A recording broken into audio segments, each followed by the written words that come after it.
राजस्थान के एक सूने गांव के बीचों बीच बरगद के पेड़ों की छांव में एक हवेली खड़ी थी। कभी यह हवेली अपनी भव्यता के लिए जानी जाती थी।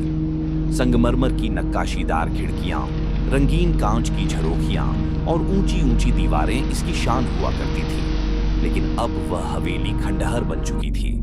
गांव के बुजुर्ग कहते थे, उस हवेली में परछाई का शाप है। रात के समय वहां अजीब रोशनी जल उठती है और किसी की धीमी फुसफुसाहटें दीवारों से टकराकर लौटती हैं। बच्चों को सख्त मना था कि वे हवेली के पास जाएं, लेकिन डर और रहस्य हमेशा इंसान को खींचता है। दोस्तों का फैसला। 4 दोस्त, आरव, मीरा, कबीर और साक्षी, कभी बचपन से ही सुनते आए किस्सों से तंग आ चुके थे। सब कहते थे हवेली भूतिया है, पर किसी ने देखा नहीं। आरव ने कहा, अगर हम सच जानना चाहते हैं तो हमें खुद जाना होगा। मीरा डर रही थी, पर उसका जिज्ञासु मन मान नहीं रहा था। कबीर ने चुनौती की तरह बात ली और साक्षी ने भी हामी भर दी। तय हुआ कि आधी रात को सब हवेली के अंदर जाएंगे। आधी रात का आगाज जब घड़ी ने 12 बजाए तो हवेली का जंग खाया दरवाजा खुद ब खुद छर छर की आवाज करता खुल गया। चारों दोस्त चौंक पड़े।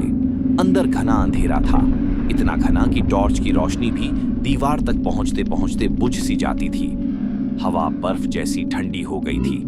मीरा ने धीरे से कहा, ये जगह, सांस भी जैसे निगल रही है। परछाइयों का खेल। दीवार पर अचानक हल्की सी झिलमिलाहट हुई और उनकी ही परछाइयां दीवारों पर नाचने लगीं। पर अजीब बात यह थी कि दोस्त एकदम स्थिर खड़े थे, लेकिन उनकी परछाइयां हिल रही थीं। मीरा ने देखा कि उसकी परछाई चौड़े होठों से डरावनी हंसी हंस रही थी, जबकि वह खुद रो रही थी। कबीर की परछाई ने धीरे धीरे अपना हाथ उठाया और उसके गले को पकड़ लिया।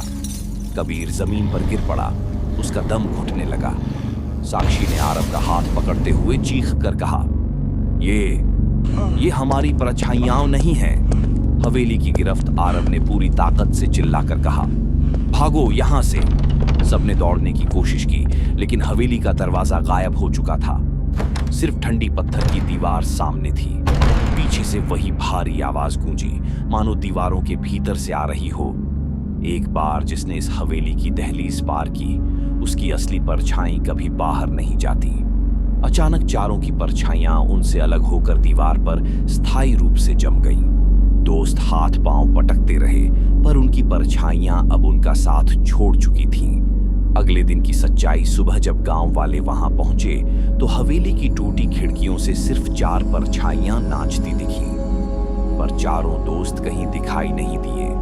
गांव वालों ने उस दिन से हवेली की ओर मुंह मोड़ लिया। बुजुर्गों ने कसम खाई कि अब हवेली का नाम भी कोई जुबान पर नहीं लाएगा। लेकिन कभी कभी गहरी रात में जब कोई उस ओर से गुजरता है तो हवेली के अंदर से हंसी और फुसफुसाहट सुनाई देती है। कभी मीरा की रोती हुई आवाज, कभी कबीर की घुटती सांसें, कभी आरव की चीख, कभी साक्षी की पुकार। और हवेली की दीवार पर आज भी 4 परछाइयां हिलती डुलती नजर आती हैं, जिनका असली रूप बहुत पहले ही हवेली की अंधेरी गहराइयों में समा चुका है।